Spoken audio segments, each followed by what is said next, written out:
Hi, everyone. My name is Max Claps, and it's great to be here with you for this roundtable focus on the next normal of government. If you've had a chance to listen to my keynote presentation or read some of our studies that we published recently, we're saying that we're entering a next normal of public services, which we call ethic, efficient, trusted, highly responsive, inclusive, and convenient. And that journey to the next normal has been accelerated by the COVID emergency that brought many government entities in Europe and beyond to invest in technology or to realize the benefits of the technology investment that they had already made in a much faster and agile way. And we said there are 6 keys to unlock this next normal.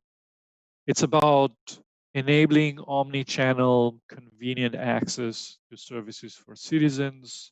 It's about using data as a strategic asset for policymaking and service delivery. It's about trust and security in services and in the way governments handle citizen data. It's about digital inclusion for all citizens across income brackets, across the locations where they live. It's about the future of work and really getting value out of the great knowledge that sits in the government civil service. And finally, by stitching it all together with agile, intelligent platforms and hybrid infrastructure that are made possible by the advances of technology. But let me go quickly through each of these elements to make them a little bit more clear and call out some of the highlights of those conversations. So when it comes to citizen omnichannel experience, we are hearing a lot about chatbots, and there's been many governments in Spain, in Portugal, in Estonia, and across the globe that have rapidly deployed chatbots to provide information to citizens for the COVID emergency. And there's high hopes that chatbots can help automate a lot of the interactions with citizens in terms of improved satisfaction, in terms of operational efficiency, and so forth and so on. But the reality is more complex. Governments have many different types of services, some of them quite complicated when governments are dealing with cases of social care, unemployment benefits, child support, versus other services that are high volume and pretty straightforward, like renewing your driving license or your fishing permits and so forth and so on. So thinking of those services as a strategic portfolio that governments have to deliver, it's important to start the journey of automation, of leveraging the value of chatbots, where it makes more sense, where it's easier to train the algorithm. So in those lower complexity, high volume, low touch, less sensitive services, that's where governments can realize the benefits of chatbots right away. And more broadly, if you think beyond chatbots, the use of data, as we said, to enhance policymaking, to provide more contextualized, if not personalized services, is expanding quite quickly with advanced analytics and artificial intelligence and machine learning. And there are some use cases that are top ranking in terms of the preferences and the level of investments that they're attracting. But there are also a little bit of hype. It's important to get a few things right in terms of expectation, in terms of having good quality of data to train the algorithms and to apply the advanced analytics to. It's about the skills of the people that are building these advanced analytic and machine learning algorithms. And just to give you an example, the ranking on the left of the slide mentions tax and revenue. There are multiple entities across the globe. One of them, Queensland State Revenue Agency, that has been using machine learning to identify taxpayers that are at risk of not paying their land or property tax, but not to punish them, but really to provide suggestions on how to comply, to provide installment plans that could make the life easier for those taxpayers. So using data intelligently to eventually provide a better citizen experience. So omni-channel data as a strategic asset and the future of work, right? In terms of spaces, in terms of competencies and skills, in terms of culture, the government civil service has a lot to give. There's a lot of value, there's a lot of knowledge, but employees in governments want to feel part of this transformation, want to work in a different way. And now they're being asked to work in a different way because of the remoteness, because of the working from home policies that are being expanded in the COVID days. But this requires a holistic view to the transformation.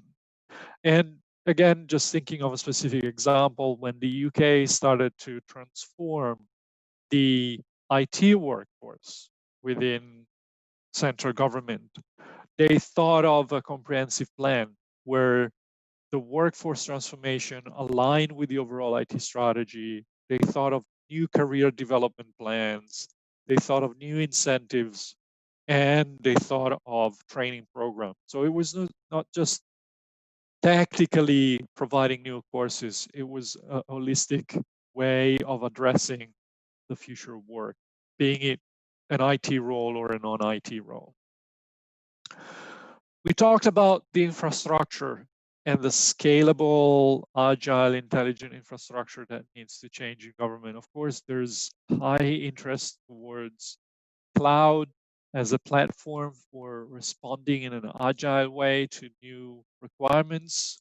But there are concerns in public sector, particularly in Europe, when it comes to skills, but also security issues, data sovereignty issues. And there are a number of initiatives promoted by the European Commission or like Gaia X by the German federal government to address that through federated model. So very much an evolving landscape where government can think of alternative tools on how to make their platforms and their infrastructure more scalable and react in a faster way to changes.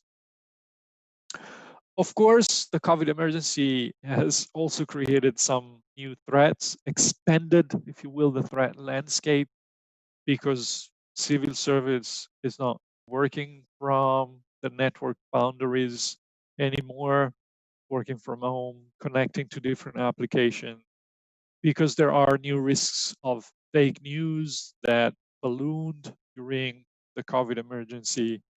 Therefore, there's a need to invest in certain set of skills and programs that help the government become more resilient to these new risks and make services and handling of data trusted for the citizens. And last but not least, it's about inclusion. We mentioned this briefly before. We're lucky overall in Europe that the usage of the internet, the availability of broadband has grown significantly, but still there are divides between city, rural areas, between different income brackets, between different levels of educational attainment. And I was speaking to a teacher recently that said even a decent connection to the school doesn't mean that distant learning works for every student. If they don't have a family behind that can support them through distant learning, they will drop out of school, or they will follow some lessons, but they will end up after 2 months without not having learned anything. So inclusion from a technology and skills and social perspective, it's really important.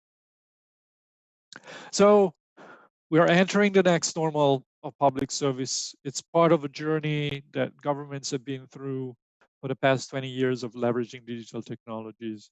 They need to align their investment to these new idea of ethic and the outcomes that they want to achieve. They must think of data as a strategic asset, build their capabilities in a reusable way so that they can react to changes more quickly, think security first in an expanded set of boundaries that civil servants and citizens work with.